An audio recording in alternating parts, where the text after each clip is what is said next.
Sam Moelis, are you back or did you never leave? Am I back or did I never leave? And of course with that, for anybody who lives under a rock, Cadet World Champion, Div 1 US National Champion, and now opening the season with your first Junior World Cup gold medal.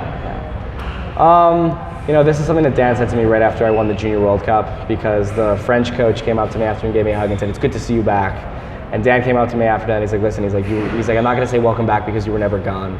He's like, you lost confidence in the process of what we do here at Brooklyn Bridge, and being able to find that again and drawing new stuff out of it for myself and finding my own fencing and being able to express myself athletically was really the key between last season and this season.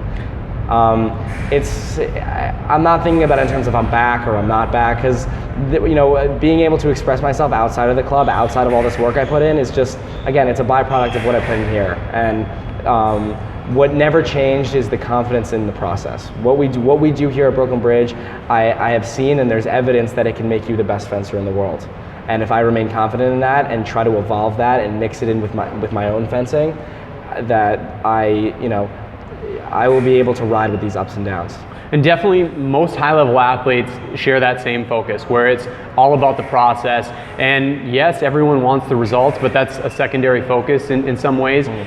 For you during that time, I guess in your first year on the junior circuit, where your results weren't matching what they were on the cadet circuit, how did you feel about your performance, at least, and your fencing overall? I mean last year? Yeah, last year. I think last year was almost like a downward spiral. I think that I had come off of this great season, and I think that the first place that hit was the club. I think that I was putting in significantly less work. I think that I thought that it didn't really matter how I did in practice, because no matter what I perform in competition, which is a really poor mentality in terms of practicing for competition. And I started to take things for granted. I took results for granted. I took the work that I put in here for granted, and I think that was what translated so poorly to competition.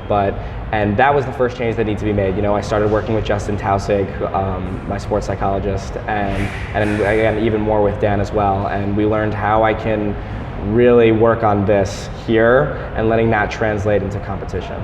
Now, I'm hearing like an ego component, that you had to lose that in order to move forward. That's a pretty huge development for someone who is 17, 18 years old. What was it that kind of woke you up and shook you to say, like, hey, I need to put in the work?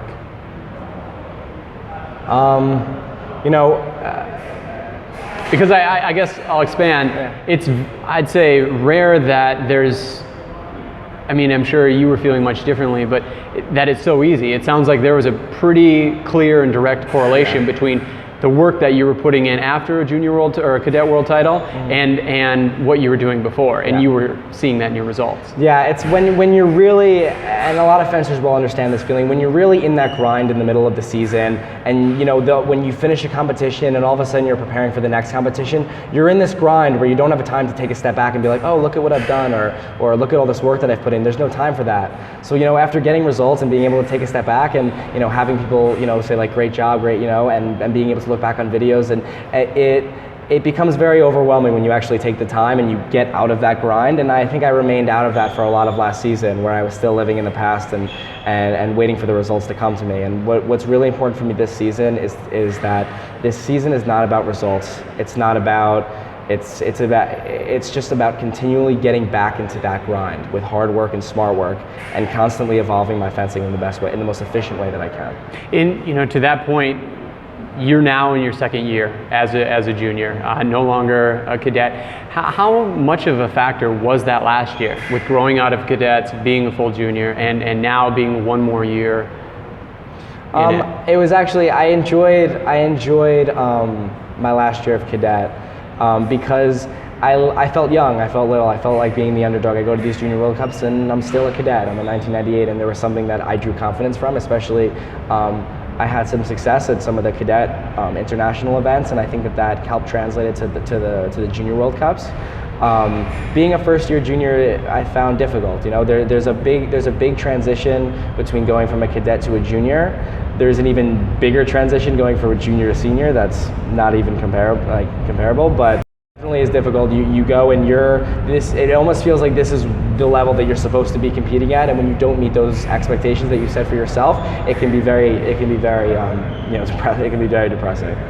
With that transition, moving really from one chapter of life to the next, now that you are a second year in junior and fencing the NCAA circuit, how much senior circuit fencing do you anticipate for yourself? It's interesting.